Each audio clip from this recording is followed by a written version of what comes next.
Служба спасения слушает. Мне нужна помощь. Мой адрес Левен-стрит, 1825. Хорошо, сэр, скажите, что произошло, и я направлю по этому адресу помощь. За моей дверью на улице стоит человек, он зарезал мою собаку. Стоит возле двери и просто смотрит, склонив на бок голову. В руках у него голова собаки. Сэр, патрульная машина прибудет через 15 минут. Успокойтесь и скажите, вы знаете этого человека? Нет, этот человек одет в костюм и шляпу.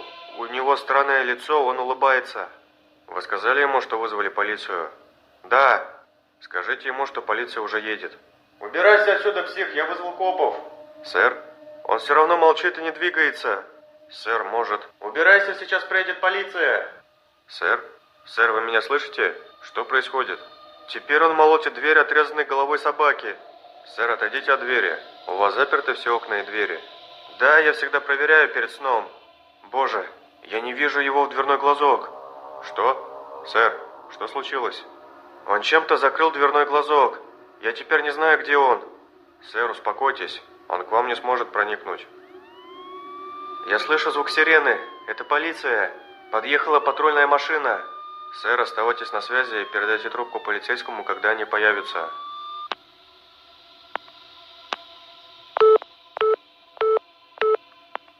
Патрульный Джеймс Уолкер слушает. С вами говорит оператор службы спасения. Я направил вашу машину по этому адресу. Опишите обстановку. Во дворе мы нашли мертвую собаку без головы. Входная дверь вся в крови. В доме никого нет, кроме потерпевшего. Все как он и говорил. Потерпевший чувствует себя нормально. Он странно улыбается, но шляпа и костюм придают ему уверенности. Что? Это и есть тот незнакомец. Вы слышите? Прием. Алло.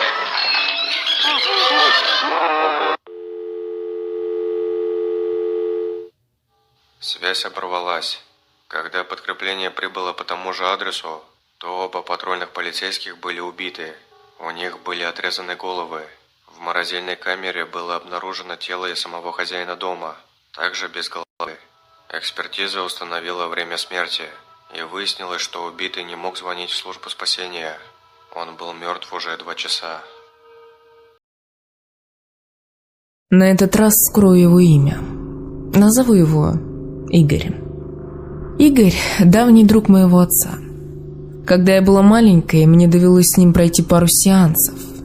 На то время он только заканчивал пироговку и планировал пойти на практику. Он приводил меня в чувство после того, как родители усыпили мою старенькую собаку. Очень милого рыженького пуделька. Его звали Альф. На тот момент я была агрессивна по отношению к родителям, так как не понимала, что собака мучилась, и это надо было сделать. Но вскоре все наладилось. Мы до сих пор дружим с Игорем, и время от времени я звоню ему и спрашиваю какого-нибудь совета. И буквально 2 недели назад мы встретились и болтали по душам. Я зацепила тему одного из сайтов, на котором периодически читаю страшные истории, на что он мне решил рассказать свою. Далее от его лица. Мне было тогда 29 лет. Я еще работал в научно-практическом центре. Работал с детьми и подростками. И поверь мне, чего я только там не видел. Мне позвонил Андрей, друг одной семьи, у которой была маленькая 4-летняя дочка, и сообщил, что родители крайне напуганы невидимым другом своего чада. Я не придал особого значения этой проблеме, так как невидимый друг у детей – весьма распространенное явление. Назначил с родителями девчушки встречу. Я приехал к ним домой сам, так как не хотел, чтобы родители привозили малышку в научный центр, потому что ведь любого медицинского учреждения замыкает в себе ребенка. Первое впечатление от визита – взгляд отчаяния родителей. Они описывали такие вещи, что я было подумал, что психиатр нужен им тоже. Слова матери. Мы купили эту квартиру 2 года назад. Дом новый, до нас здесь никто не жил. Первый год был прекрасным, новые друзья, соседи. Настенька вообще общительный, улыбчивый ребенок. Но с недавнего времени Настенька разговаривает с кем-то. Она называет ее Аллочкой. Я особо не придавала этому значения, пока Настенька не стала странно себя вести. Она перестала общаться с детьми в саду. Как сказал воспитатель, она играет сама с собой, вечно что-то бормоча под нос. Пару раз ночью кричала, забравшись на спинку детского диванчика. Говорила, что Аллочка злится. А однажды, когда мы сидели с ней в обнимку, читая «Незнайку на луне», резко подняла голову и сказала, что Аллочка сейчас стоит в углу и злится. Она хочет играть. Конечно, там никого не было, но мне стало дико жутко. Иногда я внезапно просыпаюсь, уже глубокая ночь, а Настенька хихикает у себя в комнате. Я иду к ней, а она спит и не притворяется. Я сидел за столом, пытаясь адекватно воспринимать слова Настиной матери. Все напоминало какой-то фильм ужасов. В голове я уже на тот момент перебрал психиатров для родителей тоже, но решил упустить этот момент. Перебив мать, я сказал, что суть понял, и хочу познакомиться с Настенькой лично. Настенька, белокурая, кукольной внешности девчушка, приняла меня с осторожностью, но очень мило заулыбалась, как только я сказал, какая она красивая. Она сидела на игральном коврике и перебирала малюсенькую одежду для куклы.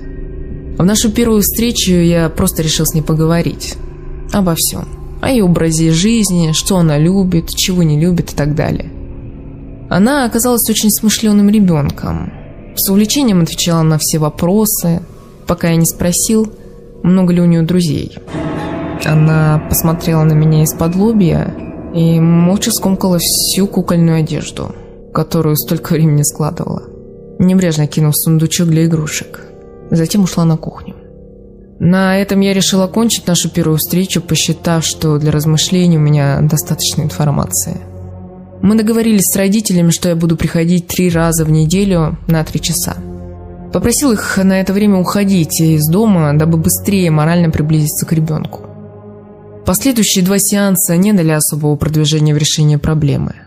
Только на 3-м сеансе Настенька решила поделиться со мной секретом о какой-то маленькой, старой, из детского сада игрушки, понравившейся Аллочке. Об этом родители не знали, как я догадался. После этого я понял, что девочка прониклась ко мне доверием, и я могу задавать вопросы, на которые она так упорно не хотела отвечать. Со следующего визита я решил начать. Настюшка встретила меня радостно. Мы немного поболтали о проведенном времени вне сеансов, и я предложил ей порисовать.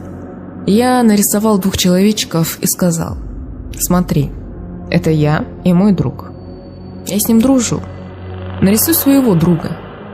Она нарисовала некую девочку. Учитывая художественные способности 4-летнего ребенка, не девочку, а чупакабру. «Настя, а почему у нее глазки закрытые?» «А они у нее всегда закрыты.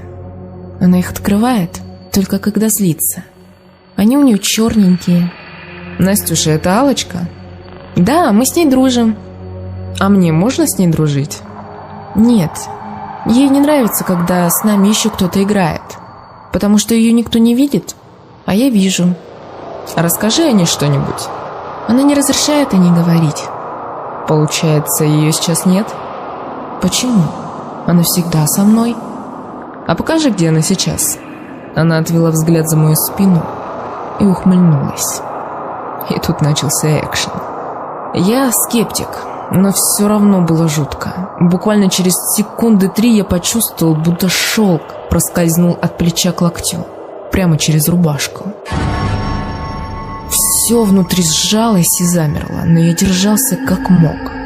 Настенька захихикала.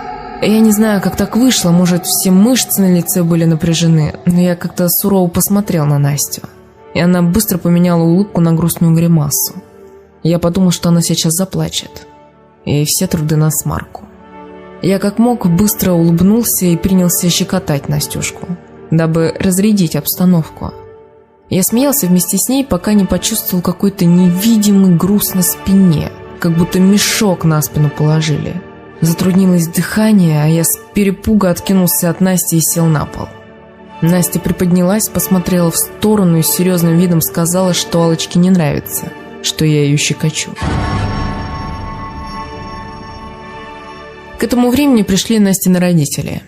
Я не стал делать поспешные выводы, попрощался с Настей и пошел домой. Весь вечер думал о произошедшем, пытаясь найти рациональное, научное объяснение. но все равно склонялся к варианту парапсихологической активности. В моей профессии данный вариант не исключается. Всю ночь снилилась какая-то дребедень, от которой я просыпался весь в холодном поту и даже не мог понять, что же все-таки мне снилось. Утром позвонил знакомому парапсихологу. Он был преподавателем у меня в университете, также изучал и сталкивался на практике с паранормальной активностью. Вечером договорились, что он приедет обследовать квартиру Насти. Через день я вернулся в их дом, лишний раз убедить себя, что в этой проблеме не могу помочь. Все было как обычно, разговаривал с Настей, нарочно задавал много вопросов об этой Аллочке, периодически замечая изменения при этом рядом. Стуки, шелест, даже какой-то звук, похожий на рычание. Ну, спустя некоторое время Настюшка захотела есть. Мы пошли на кухню, я сделала себе и ей пару бутербродов с чаем. Мы продолжили беседу на кухне. До поры, пока со стола в мою сторону, слава богу, рукояткой, не полетел нож, которым я резал хлеб. Он ударил в грудь, отчего мое мужество быстренько превратилось в детскую панику. Я вскочил, взял вещи и вместе с Настей буквально убежал из дома на детскую площадку. Настюшка тоже испугалась, но по какой-то причине была поспокойней. Меня в это время колошматило внутри как цуцика. Я просидел на лавке в детском дворике, смотря на то, как Настя играет, почти, 1,5 часа точно. К нам подошли родители Насти, я коротко все рассказал, утешая тем, что я нашел специалиста, который может помочь. И мы уже вчетвером посидели еще где-то час, когда приехал парапсихолог. И они пошли в квартиру.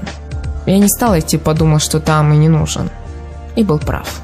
Спустя 1,5 недели профессор позвонил мне с рассказом, что эта Аллочка была, как они называют, пиявкой, которая питалась энергией девочки. А это могло быть чревато для Настеньки болезнями, в худшем случае смертью. Духа, который, как выяснилось с помощью спиритических сеансов, был ранее человека мужского пола, прогнать труда не составило. Все-таки психика у ребенка пошатнулась, и я провел с ней еще несколько сеансов. Но уже не спрашивал про Аллочку. Жуть, конечно, и смахивает вся эта история на фильм ужасов. Но моему другу 38 лет, он взрослый мужчина, с серьезной профессией. И я склонна ему верить. Быть играли в прятки?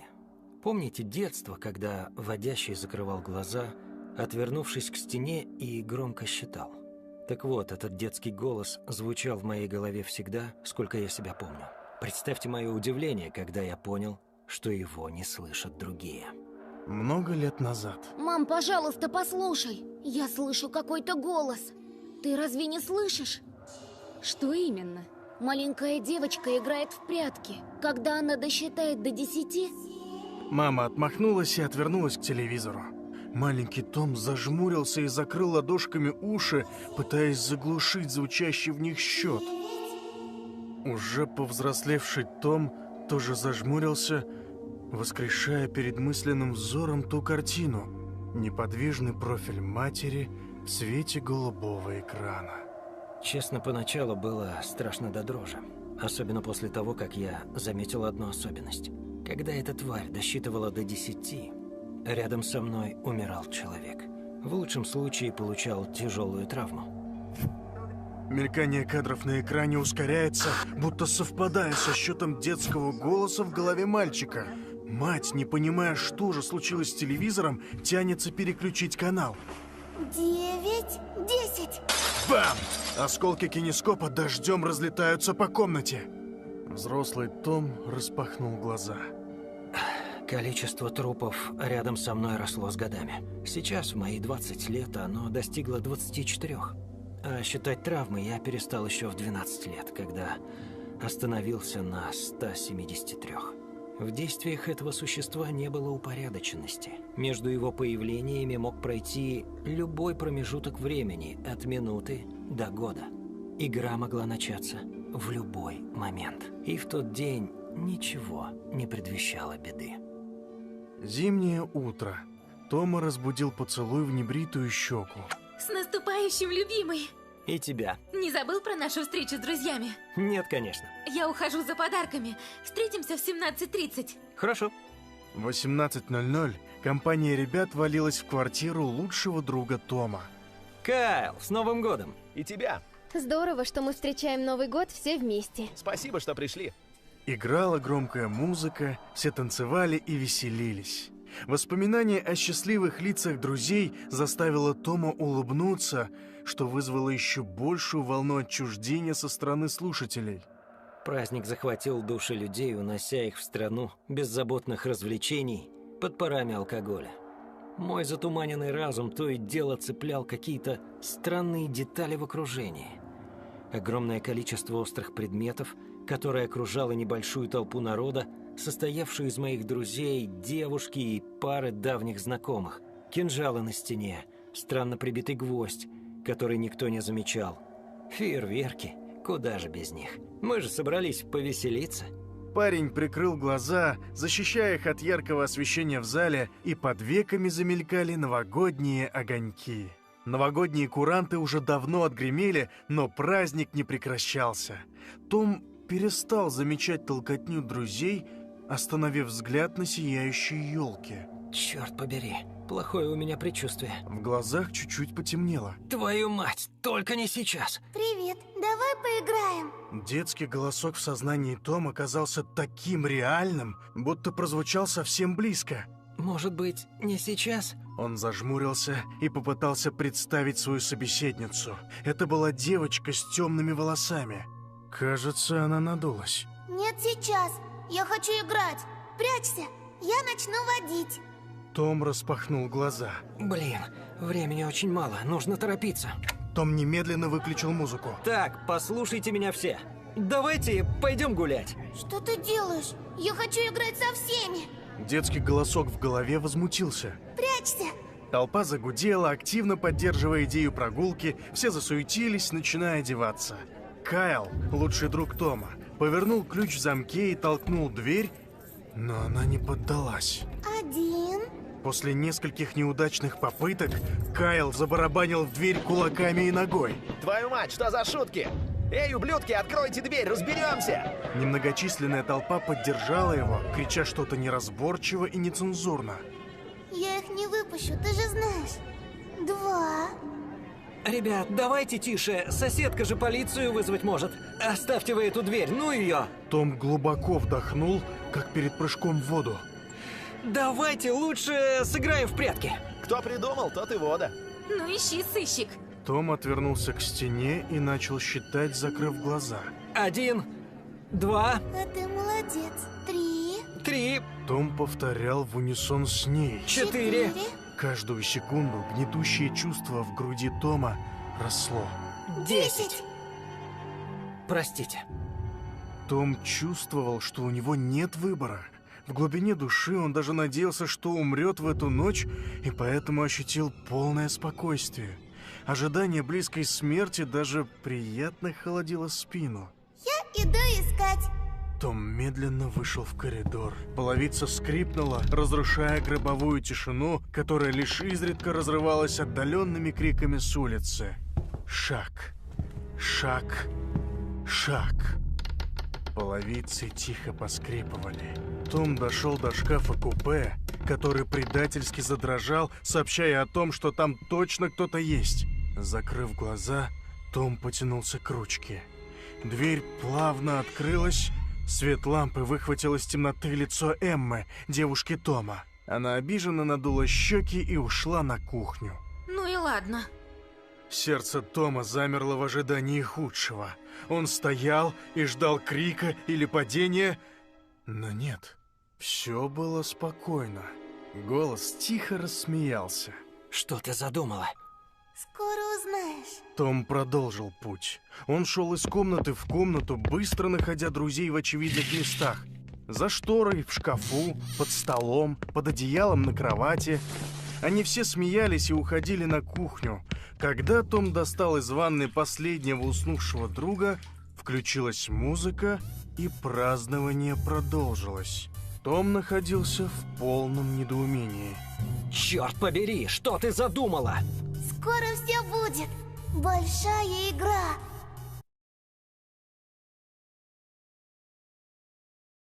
Том вернулся на кухню, пытаясь вернуть праздничное настроение. Не выходило. Странно вбитый выступающий гвоздь, острые кинжалы на стенах, старые окна, электрические приборы, люстра. Все может стать орудием смерти, если не попытаться остановить ее. Кайл пошел к стене, явно намереваясь снять один из высоко висящих кинжалов. Кайл, мать твою, нет! Том пытался его остановить, но было поздно. Затуманенный алкоголем разум лучшего друга уже поддался. Он достал кинжал из ножен, смотря Тому в глаза невидящим взглядом, с улыбкой воткнул его себе в живот и сделал сильный рывок вверх, к ребрам. Визг девушек, басовитые крики парней. Том смотрел на друга, с уголка губ которого потекла тонкая струйка крови. Кто-то пытался вызвать скорую, кто-то в шоке осел на пол. Бесполезно. Том опустил взгляд. Простите, я пытался уберечь вас. Не вышло. Что? В каком это смысле? Скорее всего, мы все сегодня умрем. Не смешно. Я говорю серьезно. Мне нужно вам кое-что рассказать. Ребята молча слушали историю Тома. С каждой секундой их лица становились все более удивленными, недоверчивыми. В общем, это мой демон. И если это все правда, то нам не спастись. Я не знаю. Короче, было весело, ребят. Нет, нифига не было весело. Я иду в полицию. Дэн, не надо даже пытаться. Ты все равно не выйдешь. Я же все объяснил. Иди ты знаешь куда. Я не собираюсь оставаться здесь и подыхать. Дэн повернул ключ в замке, толкнул дверь, но безуспешно. Взяв небольшой разгон, попытался выбить ее плечом и... У него получилось? Смотри, сейчас будет весело. Ребята побежали в коридор, чтобы посмотреть на результат. За открывшейся дверью, которая раньше вела на лестничную клетку, оказалась зеркальная копия нынешней съемной квартиры. Что за... Дэн обернулся, не успев договорить, как дверь сама захлопнулась. Ключ повернулся в замочной скважине, и за дверью раздались крики.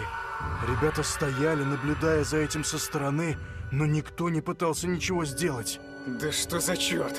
Майкл, лучший друг Дэна, единственный бросился открывать дверь, но безуспешно. Она не поддавалась. Он посмотрел на телефон, связь отсутствовала. Твою мать, это все ты, ублюдок! Это все ты! Он кинулся на Тома с кулаками. Тот не стал сопротивляться. Том понимал, что он действительно был виновен. Удар, удар, удар. Майкл, не надо, прекрати! Внезапно Майкл остановился. Будто в трансе он оттолкнул друзей, которые отчаянно пытались его удержать, и с разбегу врезался черепом в тот самый, не дававший Тому покоя гвоздь на кухне, оставаясь на нем висеть. Стейси забилась в истерике. Алан пытался успокоить ее, но, кажется, ему и самому требовалась помощь. Его тело било сильная дрожь. Это надо как-то остановить. Том покачал головой. Хотя, можем кое-что попробовать. Стейс, Адам, идите в ванную. Там у вас меньше шансов как-то убить друг друга. А я подопру дверь стулом, чтобы вы не сумели выйти. А как же ты с Эммой? Я в любом случае умру последним, а Эмму просто смогу защитить. По крайней мере, я надеюсь. Не соскучился? Угадаешь, кого я найду следующим? Пошла ты! Ой, не груби. А эти, кажется, спрятались вдвоем. Простите меня. Эмма вздрогнула у Тома на плече, когда услышала звук разбивающегося зеркала. Том вскочил с дивана, надеясь остановить ребят, но было поздно. Когда он рывком открыл дверь, на их шеях уже были отчетливые глубокие порезы, а кровь быстро вытекала. Алан и Стейси прислонились к стене и смотрели Тому в глаза мертвым взглядом. Твою мать! Прекрати это! Пожалуйста! Да ладно тебе, весело же! Нет! Мне все равно, я хочу играть! Том вернулся в комнату и сел на диван рядом с тихо плачущей Эммой. Надеюсь, соседи уже вызвали полицию из-за криков. О, кажется, я нашла последнюю. Прошу, оставь ее. Она не должна умирать. Должна. И убьешь ее ты. Сознание помутилось. Том словно смотрел фильм. Фильм, в котором его руки ложатся на горло его любимой девушке, крепко сдавливая его. Эмма била Тома кулачками по лицу и рукам из последних сил, пока в ее легких не закончился воздух. Сознание Тома кричало, но он не мог ничего сделать. Когда все закончилось, он упал на колени. В дверь уже ломились полицейские, а Том просто обессиленно сидел на ковре среди трупов своих друзей и любимой девушки. Дверь вышибли. Твою ж мать! Руки за голову, ублюдок! Встреча с родителями моих друзей, 5 месяцев расследования и избиения в тюрьме сделали из меня другого человека. Том закончил свой рассказ и окинул взглядом зал суда. Прокурор начал что-то лепетать, адвокат, почувствовав полный проигрыш, вяло пытался парировать. Когда судья удалился для вынесения приговора, в зале послышался небольшой гул. Чёртовы твари! Никто не хочет мне верить! Впрочем, действительно, кто поверит в эту чушь? Дух, вселившийся в тело парня. Ну что за ересь? Ты выглядишь грустным. Знаешь, что самое смешное во всем этом? Что же? В целом мире у меня не осталось никого, кроме тебя. И что ты хочешь этим сказать? Не хочешь сыграть? Ты сам предлагаешь. Тебе понравилось? После тюрьмы я начинаю входить во вкус. Черт ты водишь. Хорошо, пускай прячутся. 1, 2, 3, 4, 5, 6. Том ловил на себе испуганные и злые взгляды. 7, 8, 9. Судья вернулась и начала зачитывать приговор. Признать виновным и назначить наказание в виде лишения свободы сроком на 25 лет в колонии строгого режима. Подсудимый, ваше последнее слово. 10. Я иду искать. Том хищно улыбнулся и, прищурившись, посмотрел судье в глаза. Вы давно играли в прятки? Не хотите сыграть? Открытые двери зала суда захлопнулись, оставляя всех изолированными. Игра началась. Морочкины котятки родились за полночь. К знаменательному событию мы были готовы, несмотря на позднее время. Кошка весь день была беспокойной, вылизывалась и поскуливала. Мама сказала, это значит, что скоро выйдут котятки. Страшно не было. Все необходимое для принятия родов мама уже приготовила. И нам, детям, оставалось лишь идти спать, пока она помогает кошке разродиться. Морочка протяжно мяукала и мурлыкала. И мы в тот вечер долго не могли заснуть, затаив дыхание и слушая звуки, которые доносились из-за стенки. На следующее утро перед школой я, забыв позавтракать, побежала в большую комнату, где около шкафа мама оборудовала уютное гнездышко для мамы-кошки и ее детенышей. Котят оказалось 3. 2 трехцветные девочки и 1 угольно-черный кот. Маленькие и нескладные, они слабо попискивали и возились, пытаясь присосаться к груди. Позже мы с братом Сенькой подолгу следили за ними. Улыбались и негромко, чтобы не напугать, переговаривались. Как назовем, кому отдадим. Все было хорошо, но через несколько дней Мурочка заболела. Простая рыжая кошка, подобранная на улице, всегда здоровая и сильная, начала хереть и чахнуть на глазах. Не помогала ни смена корма, ни отлучение от котят. Мурочка слабела, грустнела и вскоре тихо умерла, несмотря на все наши усилия.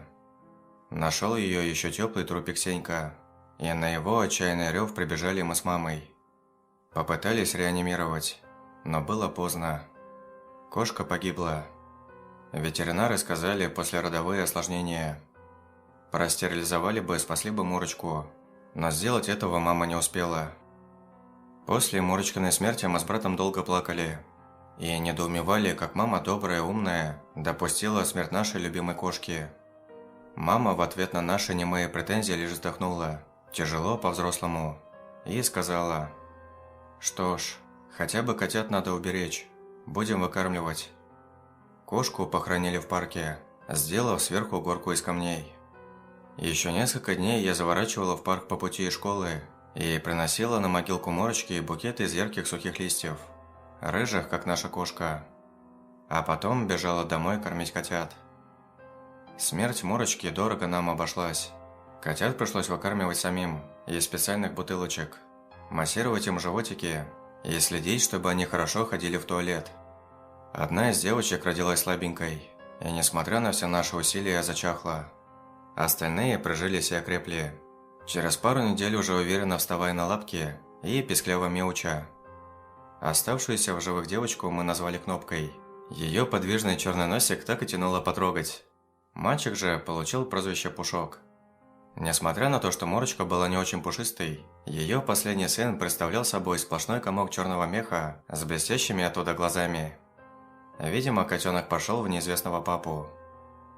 Время шло, а новые хозяева для чистой котята домашней кошки так и не появлялись. Пришлось, скрипя сердце, оставить обоих, уже подросших и нагловатых у себя. Я упросила маму их привить. В школе рассказывали, как опасны могут быть инфекции для животных без прививок. А мама, памятуя прошлые ошибки, пообещала стерилизовать и то, и другого, как только они достаточно подрастут. Странности начались, когда котятам было чуть меньше 4 месяцев. Я тогда вернулась из школы чуть раньше и, зайдя в комнату, застала Кнопку в необычном для нее положении. Кошка стояла на задних лапах, прижав передние к груди, как суслик. Кнопка пристально смотрела в потолок, будто чувствуя там что-то вкусное, и облизывалась. Я успела увидеть это мельком. Как только я потревожила кошку, она быстро взглянула на меня и разом превратилась в огромный шипящий шар. Раньше, чем я поняла, что происходит, всегда ласковая Кнопка метнулась ко мне и вцепилась когтями и зубами в мою ногу, утробно рыча. Я завопила от боли, бросила на пол сумку с учебниками и принялась отдирать кошку от своих штанов. Без толку. Кнопка держала крепко, прижав уши и глядя на меня, как на врага. Отпустила она меня сама, когда поняла, что я больше не пытаюсь ее достать. Победоносно фыркнула и отошла, оставив меня поскуливать и плакать от саднищей боли в расцарапанной ноге. Больше Кнопа ни на кого не нападала. Зато начал чудить Пушок. По ночам он залезал под одну из кроватей. И стоило владельцу кровати выйти на ночь в туалет, вцеплялся в человеческие пятки. Сильнее всего не везло мне. Мама кошек на ночь в свою комнату не пускала. А Сенька Пушку почему-то не нравился. Или наоборот нравился. Тут уж как посмотреть. Когда котятам исполнилось полгода, Кнопа сбежала. Выбралась из дома через открытую форточку и выскочила наружу. Только ее и видели. Мы долго ее искали, звали, спрашивали людей, но трехцветный котенок как сквозь землю провалился. А когда мы, расстроенные, всей семьей пришли домой, Кнопа уже ждала нас там. Она выглядела так, что даже мама нервно дернулась, а Сенька заревел и убежал в другую комнату. Вся перемазанная кровью, с хищно сверкающими глазами и сыто облизывающаяся. Кровь оказалась не ее. На самой Кнопочке не было ни царапины, а у соседей сверху, как мы узнали позже, безвестно пропала крыса. Маленькая хищница. Слабо улыбнулась мама, когда стало понятно, что кошка не поранилась, и добавила: «Надо бы ее не выпускать, у всех соседей грызунов передушит». Вопрос о том, как Кнопка пробралась в чужую квартиру и вытащила крысу из клетки, даже не поднимался. Не говоря уже о том, как так вышло, что соседи не заметили крови и следов борьбы. Соседям мы ничего не рассказали. За форточками мы стали следить, но это не помогло. Через неделю убежал Пушок. Проскользнул у меня между ног, когда я выходила в школу, и стремглав унесся по лестнице. Внизу в подъезде я его не нашла. Видимо, кто-то уже выпустил. Пушка мы нашли сами, в подвале, точно так же перемазанного кровью и с глазами горящими на оскаленной морде. Никаких трупиков, ни крыс, ни мышей рядом не нашлось. Еще месяц мы вели молчаливую борьбу, пытаясь не дать нашим котам выбраться на улицу. Они же, в свою очередь, находили новые и новые способы. Выскочить, пока мама выносит мусор. Залезть в сумку с учебниками. Броситься с балкона. Доходило до того, что Пушок и Кнопа затаивались в засаде в коридоре, ожидая кого-то, кто откроет дверь, чтобы выйти. И со временем мы сдались. Если они настолько сильно хотят убегать, пусть убегают. После каждого побега они возвращались. Сытые, окровавленные, довольно облизывающиеся. В районе начали мелькать объявления о пропаже мелких животных. В основном грызунов. Иногда мелких котят и даже щенков. В тот день, когда Пушку и Кнопе исполнилось 8 месяцев, они принесли со своих прогулок первый трофей. Вернее, принес Пушок. Кнопа в тот день никуда не выходила. Он вернулся поздно, как обычно. Забрался в окно по поставленной ему деревянной балке, спрыгнул с подоконника на пол и утробно замурлыкал, привлекая внимание. Во рту у него что-то болталось, капало на пол свежей кровью. Мы решили, что он, как и многие кошки, решил принести в благодарность хозяевам мышь. Но все оказалось куда хуже. Когда мама рассмотрела, что именно болтается у Пушка во рту, она оглушительно завизжала, а потом быстро закрыла мне и Сеньке глаза руками и велела немедленно уходить в другую комнату. Но за миг до этого я успела рассмотреть, какой трофей принес нам котенок. Кисть. Маленькую, видимо детскую, человеческую кисть с растопыренными бледными пальчиками, заляпанными кровью. Кисть была даже не отрезана, а оторвана от руки. Обрывки мяса и кожи свисали на пол, виднелись сосуды. Уже уходя в коридор, я увидела, как Пушок медленно, спокойно подошел к маме, осевшей на пол, поставил черные пушистые лапки ей на грудь и негромко, но выразительно зарычал. Это было 5 лет назад. Холодным осенним вечером я возвращаюсь с курсов, прижимая к груди сумку. Надо ходить к репетиторам, чтобы поступить в хороший вуз. Но поездки к ним отнимают много времени, и домой я прихожу затемно. Я иду вдоль забора, и, несмотря на полумрак, вижу многочисленные объявления о пропаже домашних животных. Найдите котика. Потерялся пес. Помогите найти любимого питомца. Чуть сбоку особняком огромными буквами. Помогите, пропал человек. Таких объявлений с каждым годом становится все больше, и власти уже поговаривают о том, что в городе орудует маньяк. Мы так и не смогли избавиться от них. Вряд ли попытки усыпить Пушка и Кнопку что-нибудь бы дали, учитывая, что они пережили прямой удар кухонным ножом и падение с 10-го этажа. Бедная мама. Эти бесплодные попытки чуть не лишили ее пальцев. В конце концов, мы согласились жить с ними бок о бок на нескольких условиях. Они появляются у нас все реже и реже. Мы не ставим им палки в колеса, не мешаем охотиться. Никаких трофеев в нашем доме больше не появляется. Им выгодно иногда ночевать по теплой крыше и иметь прикрытие. Нам же хочется и дальше оставаться живыми и здоровыми. Со временем мы привыкли. Тем более контракт оказался взаимовыгодным. В качестве платы за пребывание у нас дома, Кнопка и Пушок иногда приносят нам драгоценности, снятые жертв. И мы продаем их. Тайно, в другом городе, чтобы никто не смог опознать. Удивительно, но сожительство с монстрами улучшило наш уровень жизни. Они так и не рассказали, кто они. Нам страшно даже предполагать, с кем спуталась несчастная Мурочка на закате своей жизни. Кого она выносила и родила себе на смерть. И почему до поры до времени эти существа выглядят неотличимо от кошек. Радует одно – мы хотя бы успели их стерилизовать. Мурочкины котятки родились за полночь. К знаменательному событию мы были готовы, несмотря на позднее время. Кошка весь день была беспокойной, вылизывалась и поскуливала. Мама сказала, это значит, что скоро выйдут котятки. Страшно не было. Все необходимое для принятия родов мама уже приготовила. И нам, детям, оставалось лишь идти спать, пока она помогает кошке разродиться.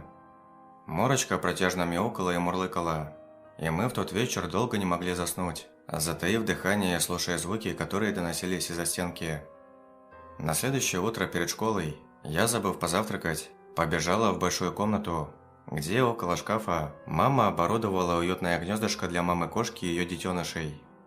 Котят оказалось 3. 2 трехцветные девочки и 1 угольно-черный кот. Маленькие и нескладные, они слабо попискивали и возились, пытаясь присосаться к груди. Позже мы с братом Сенькой подолгу следили за ними. Улыбались и негромко, чтобы не напугать, переговаривались. Как назовем, кому отдадим. Все было хорошо, но через несколько дней Мурочка заболела.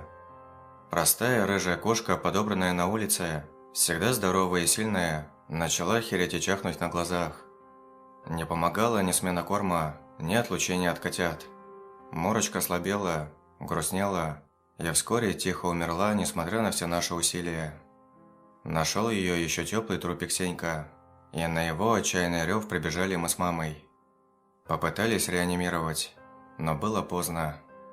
Кошка погибла. Ветеринары сказали послеродовые осложнения.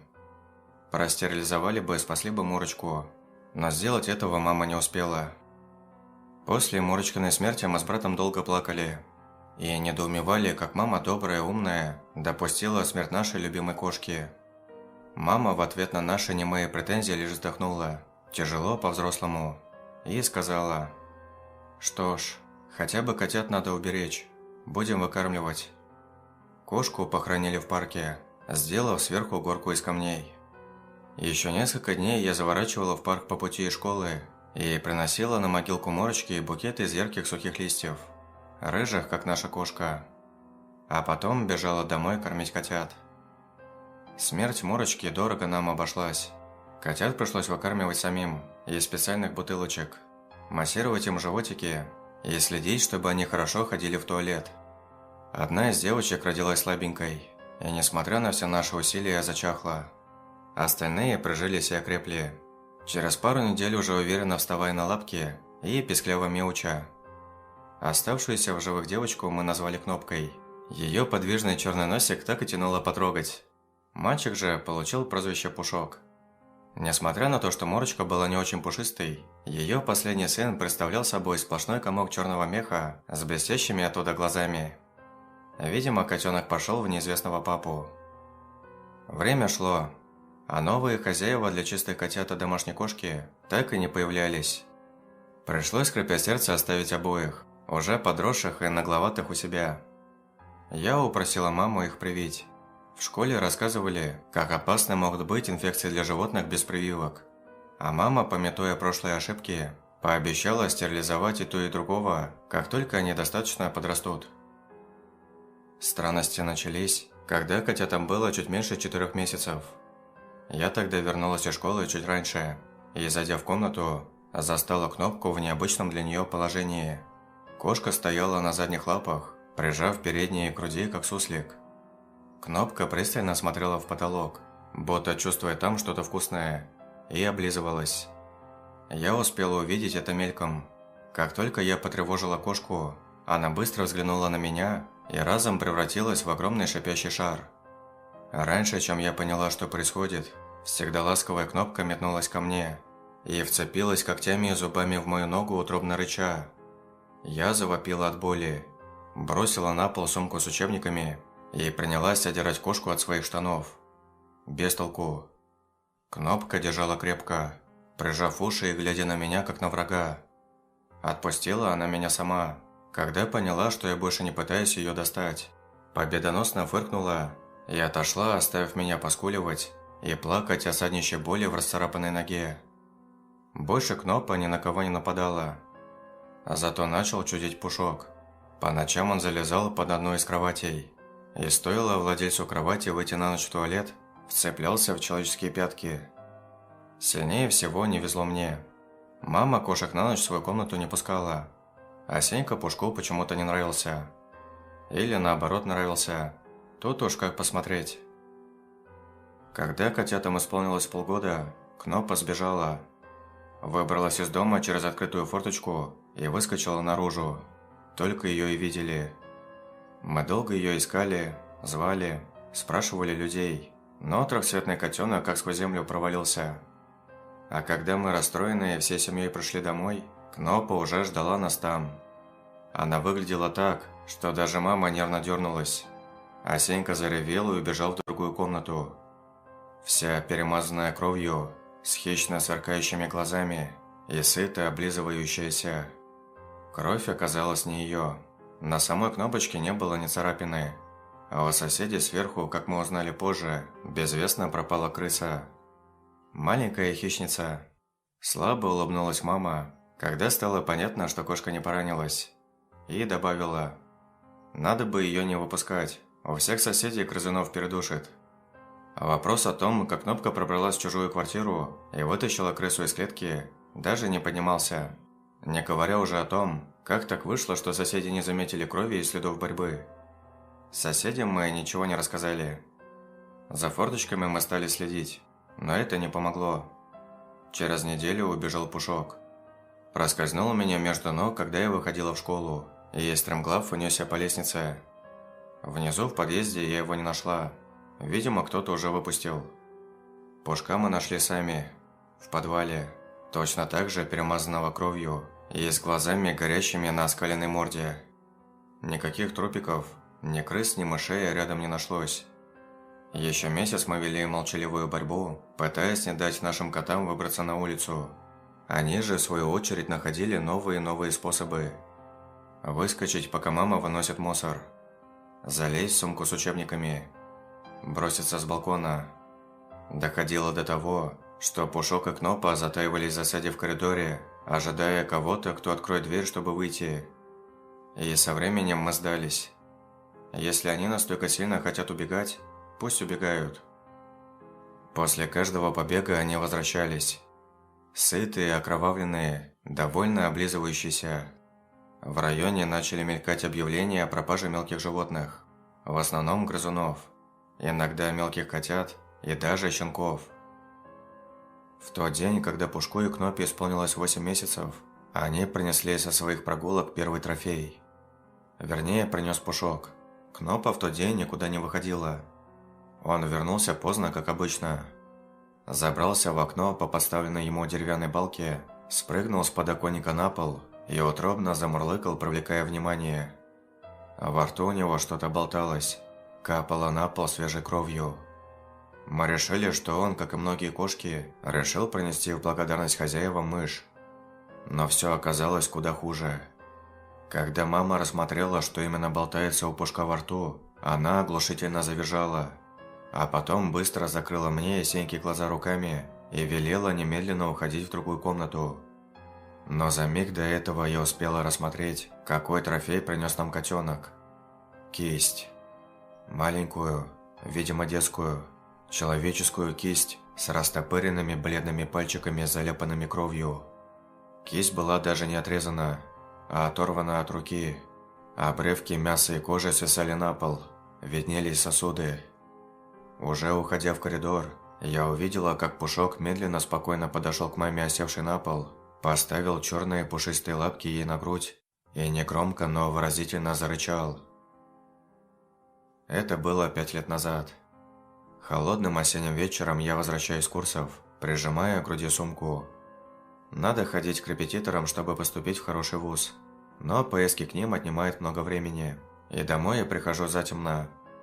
Я иду вдоль забора, и, несмотря на полумрак, вижу многочисленные объявления о пропаже домашних животных. Найдите котика. Потерялся пес. Помогите найти любимого питомца. Чуть сбоку особняком огромными буквами. Помогите, пропал человек. Таких объявлений с каждым годом становится все больше, и власти уже поговаривают о том, что в городе орудует маньяк. Мы так и не смогли избавиться от них. Вряд ли попытки усыпить Пушка и Кнопку что-нибудь бы дали, учитывая, что они пережили прямой удар кухонным ножом и падение с 10-го этажа. Бедная мама. Эти бесплодные попытки чуть не лишили ее пальцев. В конце концов, мы согласились жить с ними бок о бок на нескольких условиях. Они появляются у нас все реже и реже. Мы не ставим им палки в колеса и не мешаем охотиться. Никаких трофеев в нашем доме больше не появляется. Им выгодно иногда ночевать по теплой крыше и иметь прикрытие. Нам же хочется и дальше оставаться живыми и здоровыми. Со временем мы привыкли. Тем более контракт оказался взаимовыгодным.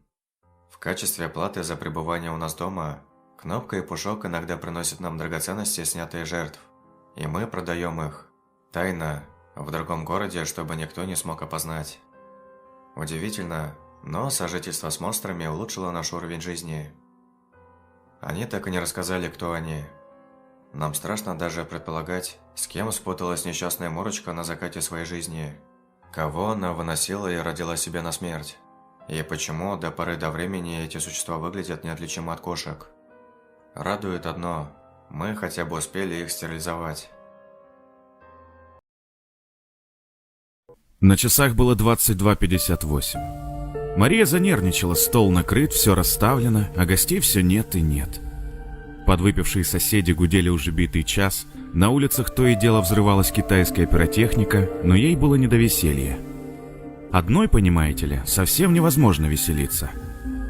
Уже который раз набрала Маринкин номер. Недоступно и недоступно. А кто говорил, что они будут к 10 вечера? После Маринки набрала и всех остальных.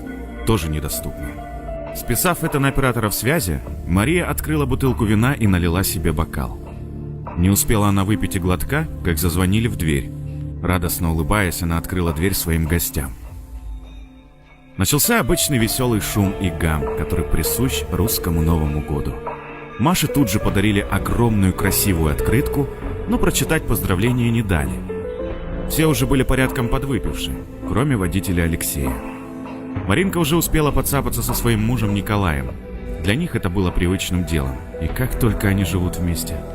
Катя еле держала своего неугомонного мужа Михаила, который то и дело пытался поджечь из ниоткуда взявшийся бенгальский огонь.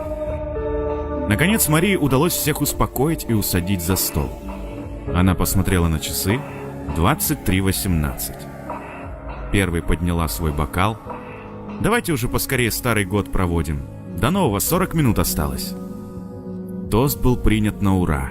И скоро был сказан и второй, и третий, и четвертый. Не успели оглянуться, как было уже 23:56. Сразу же резко начали искать пульт. Все верещали про поздравление президента. Отговорив свою короткую речь, президент поднял бокал шампанского. На телевизоре появились куранты.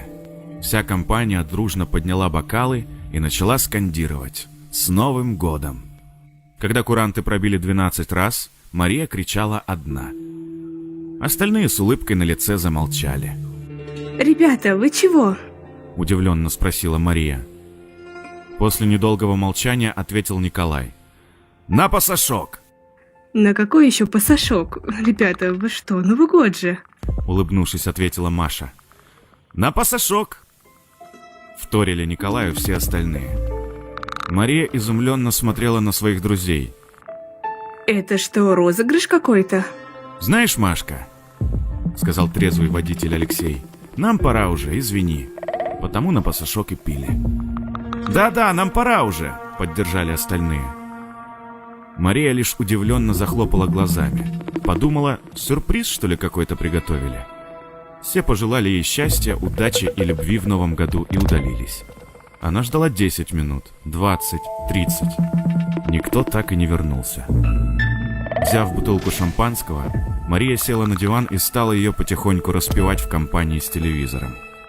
Когда она допила ее, на глазах выступили слезы. «За что они меня так?» Вдруг зазвонил телефон. Она улыбнулась. Все-таки меня не бросили. Но нет, на экранчике высветилась Аня. «Алло?» «Машка, это просто кошмар какой-то. Ты почему мне не позвонила и не сказала?» «Что позвонила? Что сказала?» «Ты что, с ума сошла? Нет больше ни Марины, ни Коли, ни Кати, ни Миши, ни Леши!» «Как нет? Они от меня полчаса назад ушли». В трубке начали плакать. «Маш, что с тобой? Зачем издеваешься? Они же в 20 минут 12-го разбились. Машину в кювет кинула, загорелась. Никого спасти не смогли. А ты говоришь...»